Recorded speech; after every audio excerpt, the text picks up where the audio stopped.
Acara ini didukung oleh Desa Pay, cashless-nya kerabat desa Indonesia, sebuah aplikasi pembayaran online.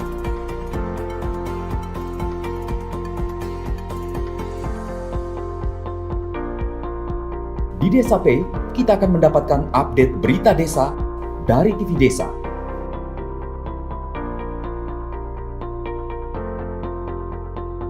Unduh aplikasi Desa Pay segera.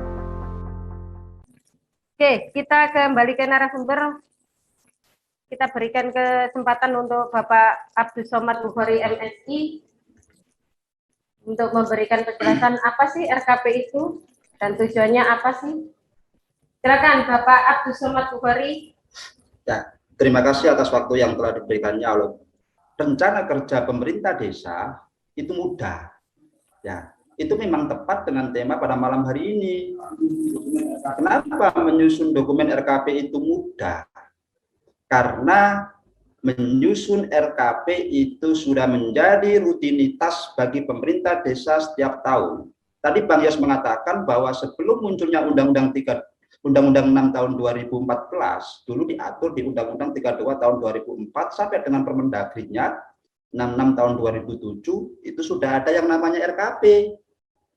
Ya, walaupun namanya dulu pendampingnya itu beda. Dengan berubah regulasi, dengan menjadi Undang-Undang 6 tahun 2014, ya, RKP itu juga sudah ada, masih ada. Ya, sehingga itu rutinitas yang setiap tahunnya dikerjakan oleh desa. Kalau dianggap sulit,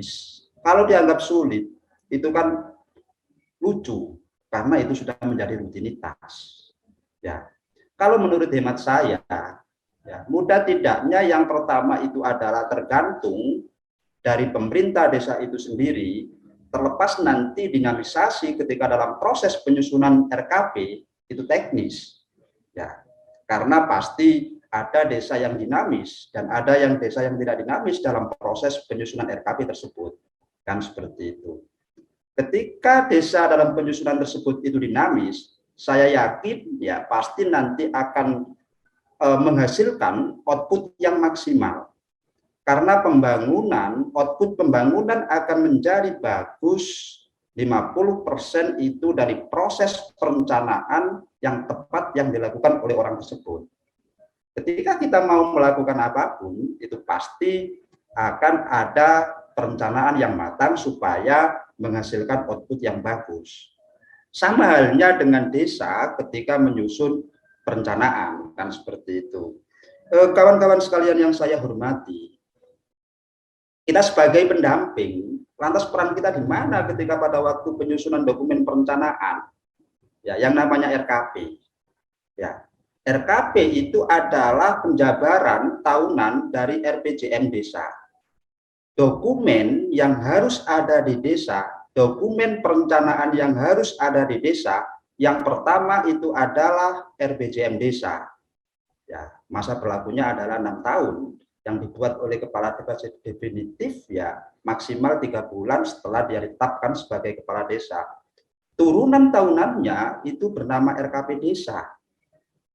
Nah, kalau proses penyusunan RKP desa setiap tahun itu sudah dilakukan oleh desa, maka peran pendamping, ya, peran pendamping dalam melakukan pendampingan, ya, adalah pendamping harus melakukan fasilitasi terkait dengan proses dan output yang dihasilkan oleh desa tersebut dalam proses mendampingi perencanaan tersebut.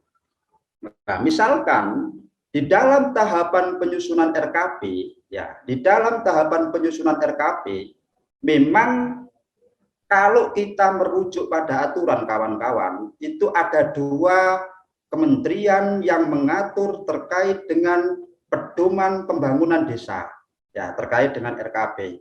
Kalau konteksnya Permendagri itu diatur di Permendagri 114 tahun 2014. Ya, judulnya itu Pedoman Pembangunan Desa, ya, Pedoman Pembangunan Desa. Kalau di Permen Desa itu diatur di Permendesa 21 tahun 2020. itu judulnya pedoman umum. Kalau di Permendagri itu pedoman pembangunan desa, kalau di Permendesa itu pedoman umum pembangunan desa dan pemberdayaan masyarakat desa. Itu dua aturan yang mengatur terkait dengan penyusunan rencana kerja pemerintah desa, kan seperti itu.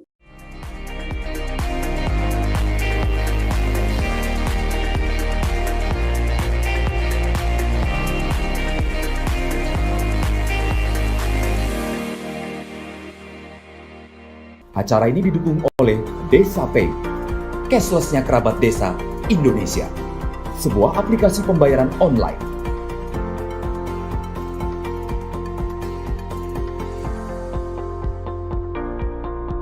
Di Desa Pay, kita akan mendapatkan update berita desa dari TV Desa.